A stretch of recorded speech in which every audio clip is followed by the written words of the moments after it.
People keep saying that the end of the sports car and supercar is near, but 2022 says that isn't the case. It's been one of the best years that I can ever remember for unbelievable sports cars.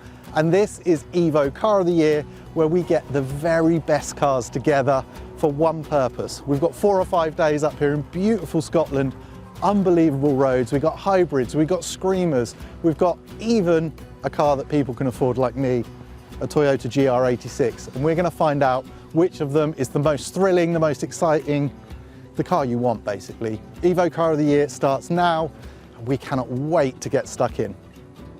You can expect insight, expertise, enthusiasm, extreme driving, starting with our esteemed colleague, former TVR Tuscan racer and just generally on-it mofo we call Steve Sutcliffe, in a car that's all new to him, the crazy Ferrari 296 GTB. So starting it, engine start.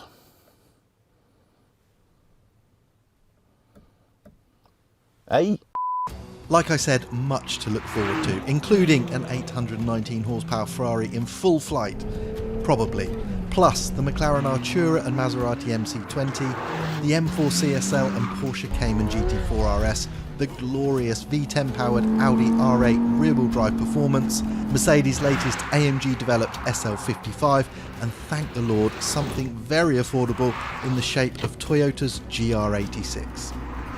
We're in the UK because the roads are gnarly and challenging, and we'll get mixed weather too. And we're excited because we have no idea which way this one is going to go. So let the action commence. Ah, I wasn't actually turned on.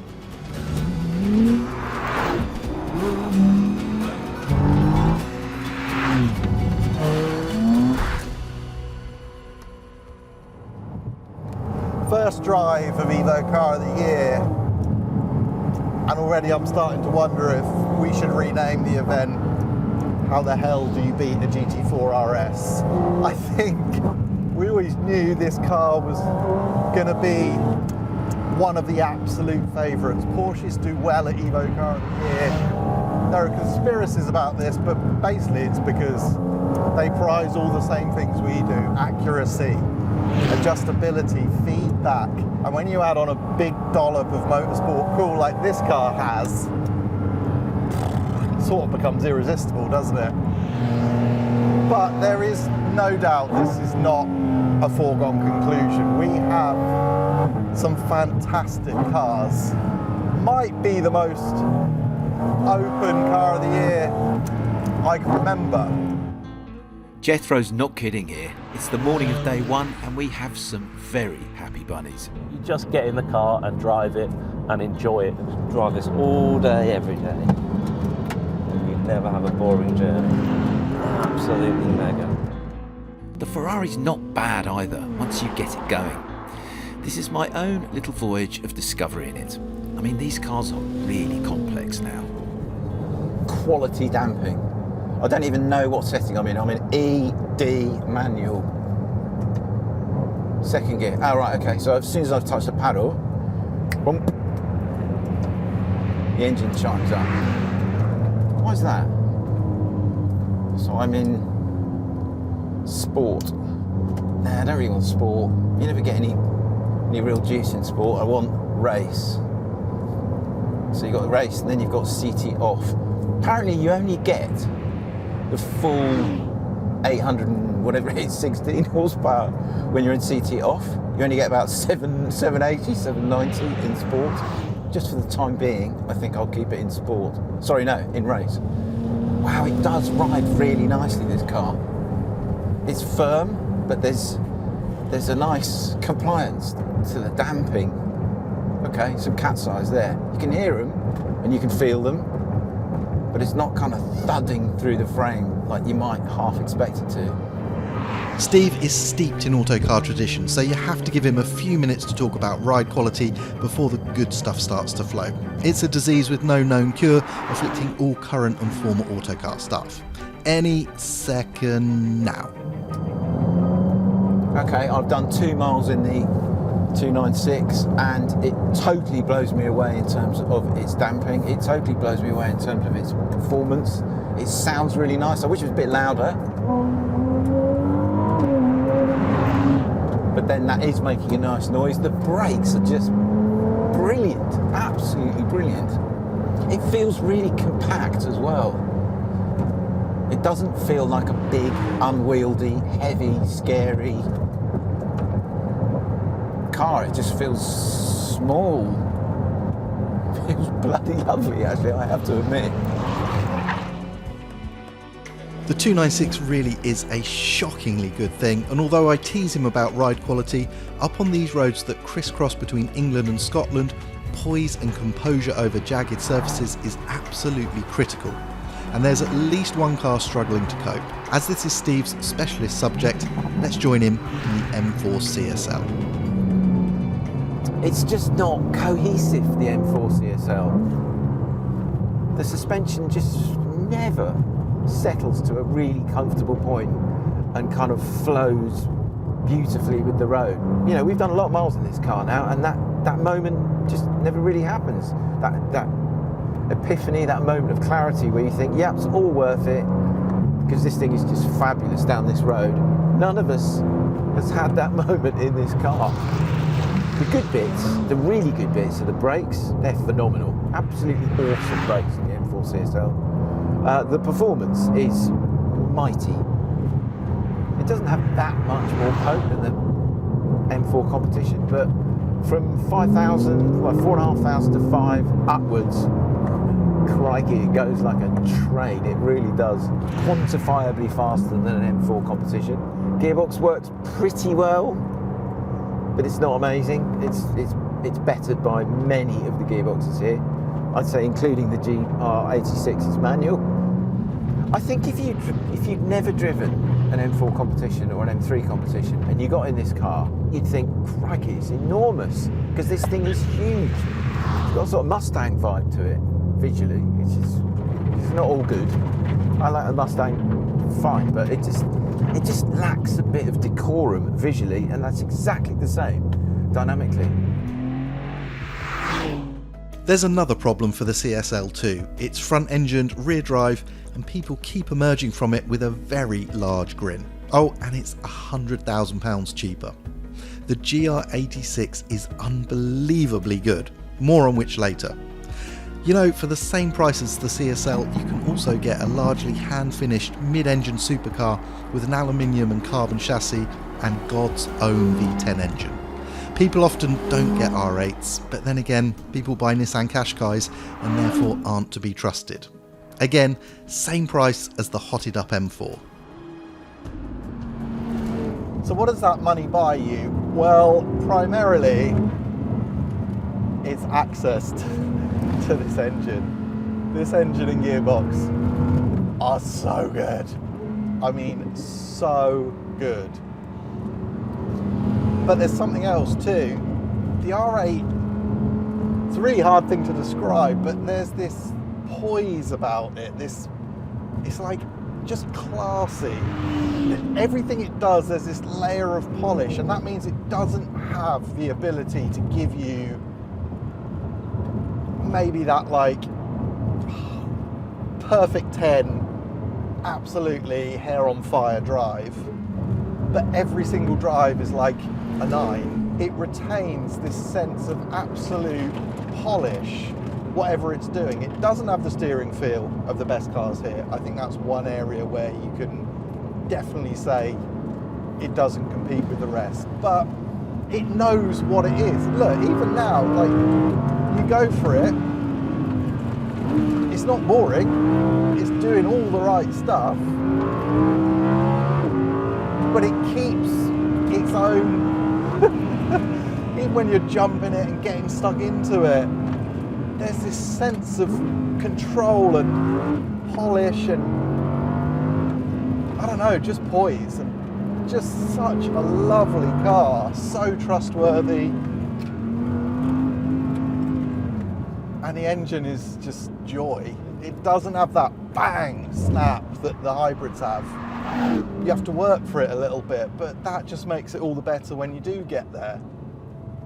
So I think we can ascertain that Jethro thinks the Audi is polished, but we'll forgive him getting stuck on that word because it really does describe the Audi's depth of ability and the way it always seems to be operating well within its own comfort zone. At the end of day one, this is the big talking point. The cars we thought would be flying are being a bit wrong-footed by the roads. But there's a bigger name that's furrowing brows too. Maybe tomorrow, in different weather, on different roads, Situation Normal will make a return.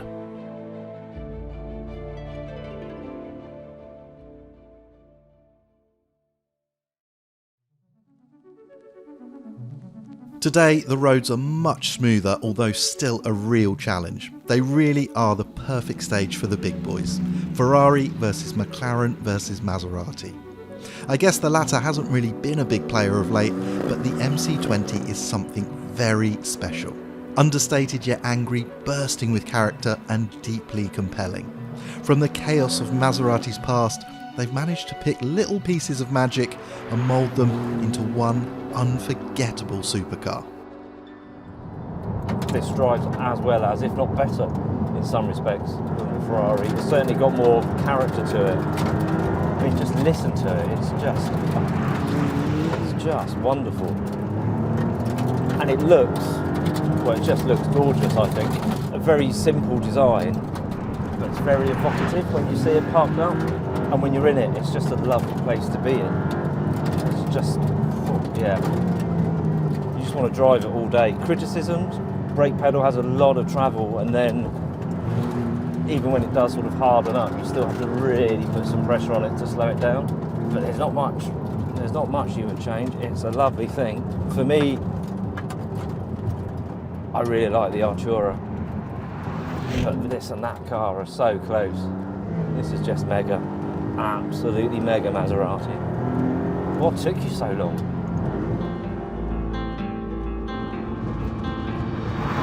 Right here, right now, in this contest, on these roads, in these changeable weather conditions, I don't know about anyone else, but I'm finding this car absolutely brilliant. Really pretty special. Well, I've put it into track mode on this little switch, toggle switch, up here on the right of the steering wheel, and then the left of the steering wheel you've got all the chassis settings. Comfort, sport and track. So I'm in sport and I'm in track. Sport, chassis, track for the drivetrain and gearbox and diff, etc, etc. And it's such an impressive car to drive over roads like this, is the Artura. The suspension is so nicely tuned and refined. It's got beautiful compliance over these roads. I mean, these are naughty roads with horrible road surfaces.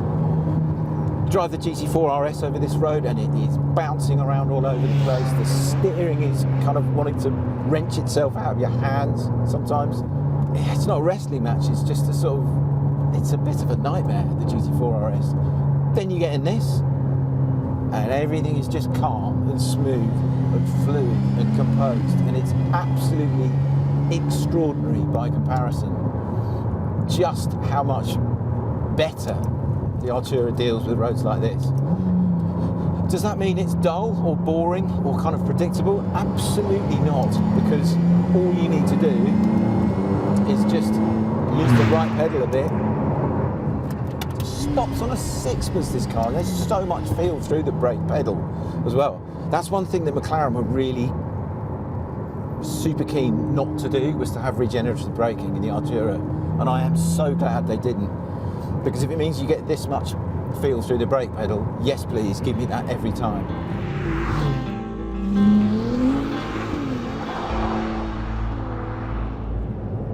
And forget the horsepower. It's hard to forget sometimes, but even if this thing had 550 horsepower, if it steered like this, if it allowed you access to all its modes so easily, if it slid so beautifully as this incredibly short wheelbase car with a ton of power does, you'd love it. They just get it. They don't take themselves too seriously. They don't make the car just some sort of track monster. They create these living, breathing cars that just want to entertain you. They are fun. They are just fun. And that sounds so trite, but it isn't. It's what everyone wants from a car. I mean, what a thing. Holy shit, what a thing. But there's just something effortless about the way it goes over the ground, but it still conveys the excitement and the craziness that 800 odd horsepower would suggest. It's just refined, not in an S-Class way, it's refined to within that, you know, right to the nth degree, but refined to deliver absolute precision, really clear feedback, and to allow you, this is what Ferraris do, they allow you to get stuck into all of that ridiculous potential like it's the most natural thing in the world. That's the magic. 800 plus horsepower, bumpy roads, cold temperatures, patches of damp. You just drive. You just drive, you don't even think. You just drive with confidence and with a smile on your face.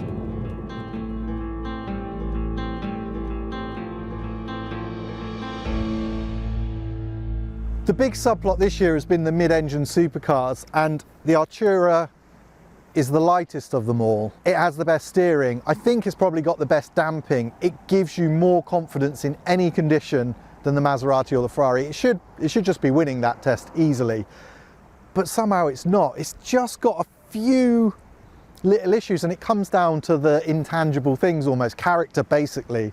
This new wide-angle V6, fantastic job in terms of power, it revs, but everywhere else it just feels like a power unit, and the Ferrari sounds brilliant and pure, and the Maserati sounds utterly unhinged. The noises are crazy.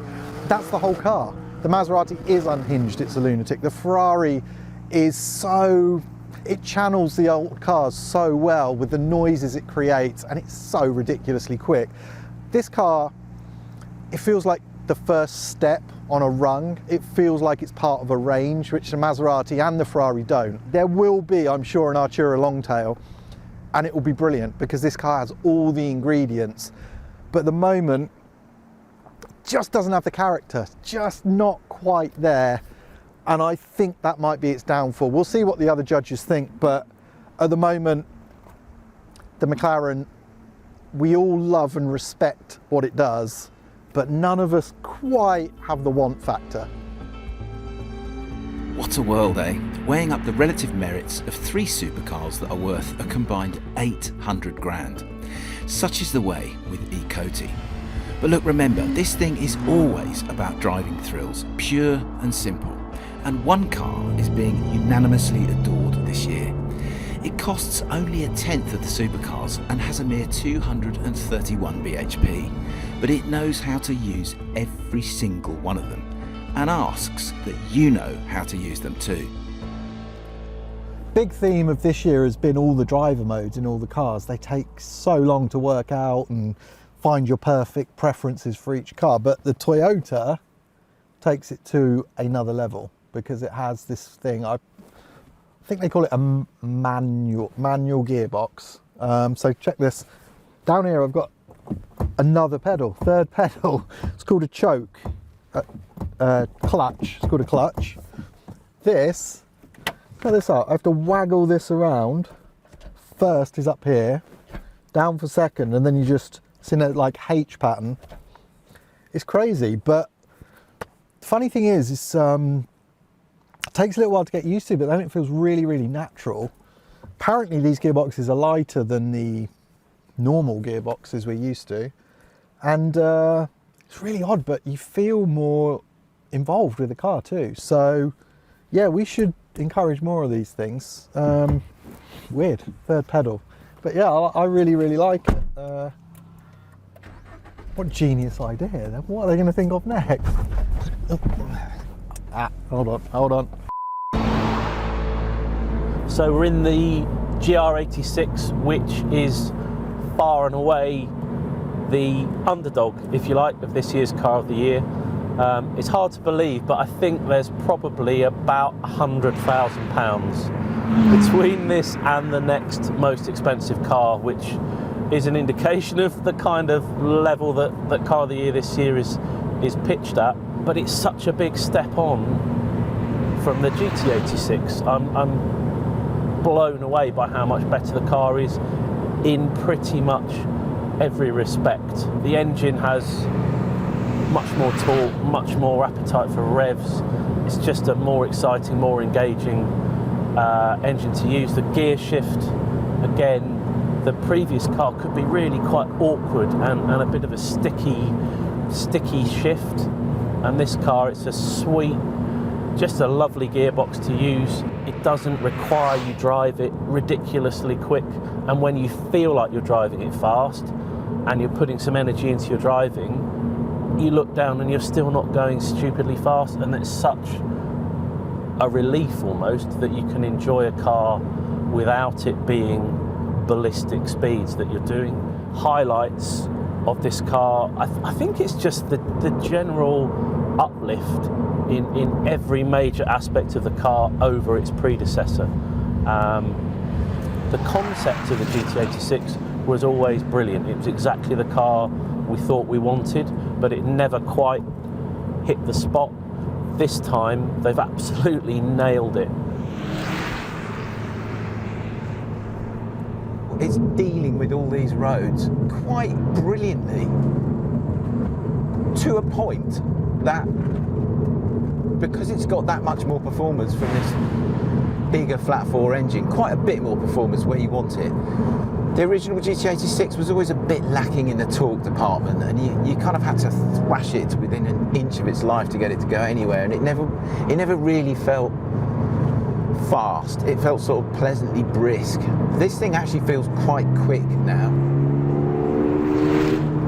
And the gearbox is much better, and the gear ratios, I'm absolutely certain, are a little bit shorter and closer where it counts, second, third, fourth. As a result, it is now quite a quick car, the GR86. And when you link that to the suspension's ability to just deal with whatever these roads throw at it, it's beautifully damned, this car, it really is. And its size and lack of weight and agility. You can feel this car's lack of size on the move and its lack of weight on the move. I don't know quite how to describe it beyond that, but you can feel that it is light. Add all that together and you end up with quite a cross-country weapon, which the GT86 just never was. I love it. I absolutely love this car. It's quite a lot better than I thought it was going to be. I wasn't quite sure why we were even including it in the first place, but I'm really glad we have. Because right now, at this moment in time, halfway through day 2, this is one of my top 3 cars. He said it, he really did, and he is not the only one. At this point, there's not a judge who hasn't got the GR86 in the top half of their order. The CSL has dropped out of contention. The SL, you forgot about the SL, didn't you? As did we. Nice car, but we took a punt and it isn't quite working out. So in theory, the SL55 should be an SL for people like us, for Evo readers, for enthusiastic drivers. It's built by AMG, which is a good sign. It's powered by the 4-litre twin-turbo V8, which is an engine we love, and it's focused at... Oh God, sorry about this. I fucking hate this car. He doesn't really. Video will do this to you, but we all agree that SL55 is confused. Not quite a real SL, not quite an AMG GT. It feels heavy, overly complex, and caught in no man's land. Lovely engine, and the 4-wheel drive system is very fluid though. What else? Well, the R8 is loved, especially by me, but probably isn't quite sharp enough to challenge, and the GT4 RS is magic one moment and tragic the next, depending on the road surface. So the 3 supercars and the GR86 feel like they're starting to gap the rest. It's very responsive. Maserati, they wouldn't get it, but actually that's what we like Maserati. Day 3 dawns and the order is shaking out, but we're still struggling to pick a clear winner. So we decide to do something definitive that requires no subjective decisions whatsoever. It involves driving each car onto a local weighbridge and seeing who's been naughty with their claimed weights and who's been telling the truth. For consistency, all the cars are brimmed with fuel so that we can calculate their fuel loads later and create a uniquely level playing field. See what it is. Oh, here we go. 1540. 1540. Okay. Jethro, do you want to get out so that we see what the car weighs and see what you weigh, obviously, as well? Okay, I'm officially out of the car. Okay. Nice. Wow. Okay, so that's gone to 1460. No huge surprise here. Now, a car's claimed weight is a minefield. Where possible, we try to quote the DIN curb weight, which includes all fluids necessary for operation and 90% fuel load. Our cars are brimmed, so you'd expect a few kilos heavier than the claim, plus in the case of the Porsche it had some options like a nose lift, so logic suggests a 45 kilo bump is just about okay. The R8 showed a similar increase, and the CSL, even without the super lightweight fixed buckets, was only 25 kilos heavier than the claim. The Merc was actually lighter than advertised. The only one that's Oh, hey! Yes! 2020. That's going to be pretty accurate. Actually, hang on. That means it weighs 1940. Yeah, spot on. 1940. And what did they claim? 1950. 1950. So, hang on. Is that Mercedes the It's only ones that's that are being under. overly honest with their weight? It is. 1280. 1280. 1280 without you, 1360 with you. Impressive, isn't Wow. So what do they claim for that one? 1260 was What they claim is exactly what we weigh. Yeah, Well, 1276. 4 kilos yeah, less. it's got 4 kilos of fuel in it, basically, plus what they claim. It's pretty good. Thing is, supercar manufacturers are often a bit cagey about their weight values and often quote dry weights of cars fitted with the lightest option packs. So, how would the McLaren, Ferrari and Maserati stack up beside each other? Okay, here we go. Carbon fibre tubbed Maserati Supercar is about to roll on. Whoa there. Wow! That's outrageous. That's 1700 kilos. 1780 kilograms. Hold on, let me get out. Maybe I'll put on 150 kilos in the last 5 minutes. Okay, I'm out. 1700. 1700 kilograms on the nose. Oh. So that's 1660 then. 1660. Wowee, that's 1740. So 1660 without you, Jethro. Electricity does appear to weigh quite a lot. Yeah, so yeah. It's 1560 without Jethro and 1640 with. So yeah, 1560, whereas the claim is 1498. Cheers, chaps. Whilst we all reel from the weight of the MC20, the Toyota barely troubles the scales and is pretty much bang on the claimed weight. It's the lightest car here by 180 kilos and 420 kilos lighter than the Maserati. We love it just a little bit more. Has that clarified anything? Probably not. But doesn't the Porsche make the bloated supercars seem even sillier? I mean, it should be walking this test, right? I love the GT4 RS. Who would not love the GT4 RS? Who likes their cars? It's just spectacular, but it's also really quite extreme. And I think quite a few of us, in fact no, all of us, are either really quite shocked or just very surprised at how unwell the Porsche has dealt with these roads, or a lot of these roads. It's so stiff, this car, it really is. I've just been airborne then at really not very fast at all. It is so stiff. The suspension is so uncompromising, and this engine is fabulous when you're in the mood for it. I mean, never underestimate what that does to your heart and your brain. But it can become a bit of a pain in the neck when you don't want it to be that loud, because you can't really turn it down. I mean, I'm only doing 3,500 revs now, and I'm really having to talk quite loud, as you can tell. But it's not the engine, and it's certainly not the gearbox that we're not falling in love with, because this gearbox is fabulous in this car. But it's just, it is the suspension. I wish you could actually adjust the dampers a bit on the move. I know that's very, very very expensive, and not really part of the GT4 RS's remit to be that technical. But I wish you could, because then you could make it flow over these roads much better than it does. The flip side, of course, is when you get to better roads, this thing just comes alive beneath your backside, beneath your fingertips. And at that point, you do have these delicious moments of clarity in the GT4 RS where everything makes sense and you think, that's it. It doesn't get better than this on four wheels.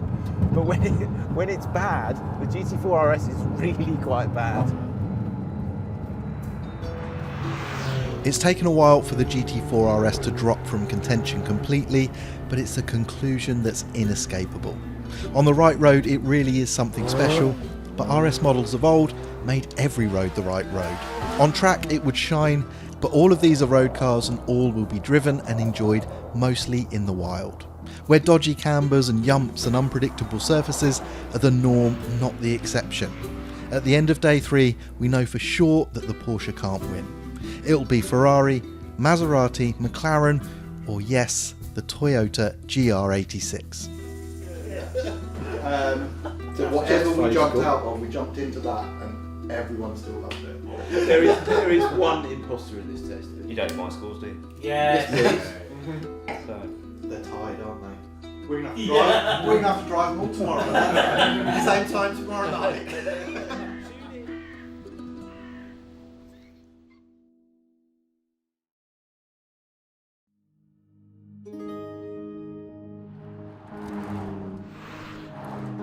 These are the final moments then. Nobody really wants it to end, but we have to pick a winner. It's a proper feel car, the MC20. Everything, all its kind of major controls, and the minor ones too, have a consistency of weighting and feel. The gearbox doesn't snap through like the Ferraris does, or the McLarens if you're in track mode, but it shifts gear really nicely. The brakes have a lovely feel to them. I love the steering, weighting and accuracy. I like the weighting of the throttle, and I love the torque, and I really like the noise that this engine makes. There's a whole range of noises that it makes, some of which are quite gruff and uncouth, but I don't know. Maybe it's me, maybe I'm just becoming irrationally in love with this car, but I love all the noises it makes, even though some of them aren't very nice noises, if you listen to them in isolation. But if you take them as a whole, it's just fabulous. It really is. It's just a proper mad, unhinged, unpredictable, unlikely winner of this test. Well, I don't know. It's absolutely right up there for me. I adore this thing.